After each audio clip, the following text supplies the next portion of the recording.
The committee will come to order. First, I would like to thank each of our witnesses for being here today, as well as your service to our nation. You have extremely challenging jobs and have shown an unwavering commitment to keeping the American people safe. Every year, this committee hears from our nation's top national security and law enforcement leaders to examine critical threats to our homeland security.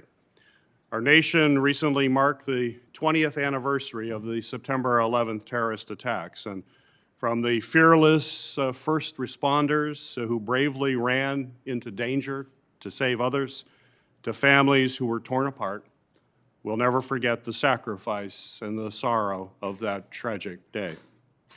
We must also continue to support our selfless service members who have fought in Afghanistan, Iraq, and all around the world.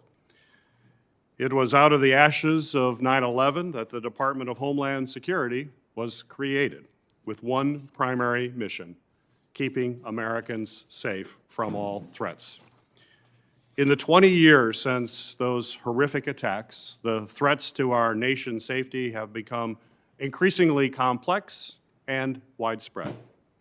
We must stay vigilant to the threat posed by foreign terrorism, and we must do more to address the growing and deadly threat posed by domestic terrorists.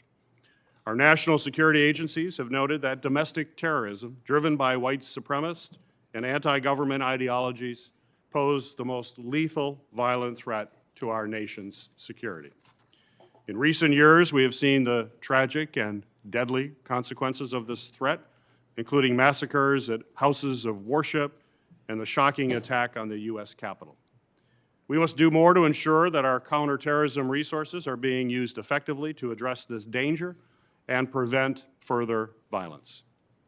Our nation also continues to experience an increasing number of cyber attacks, which jeopardizes sensitive information and have the potential to disrupt our daily lives with just a few clicks of a button. From the SolarWinds and Microsoft Exchange hacks to the ransomware attacks on the Colonial Pipeline, every sector of our economy and every level of our government are at risk of cyber attacks from foreign adversaries or criminal organizations. Our financial networks, critical infrastructure, and vital institutions all remain vulnerable to these relentless attacks. And we must ensure that we're taking every possible measure to secure our networks, hold these attackers accountable, and deter future breaches. Finally, one of the most challenging threats to our homeland security does not come from a foreign nation or criminal group. It does not follow an ideology. Yet year after year, we see the destruction caused by severe storms, hurricanes, wildfires, and other natural disasters. These disasters, driven by worsening climate change, pose an existential threat to our nation and to the entire planet. The scale and severity of the security threats we are facing today can certainly be daunting, and given the increasing strains placed on the Department of Homeland Security, we must ensure that they have the resources and personnel to effectively carry out this critical mission.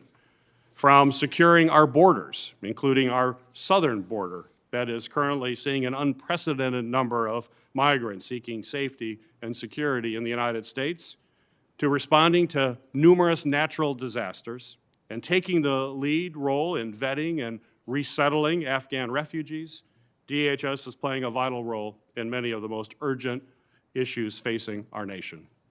DHS personnel, along with our FBI and other national security personnel, are on the front lines working to address these critical situations.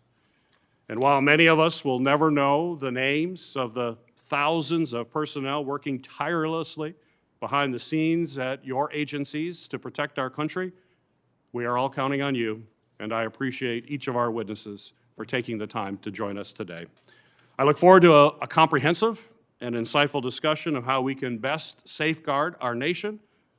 And with that, turn over Ranking Member Portman for your opening comments.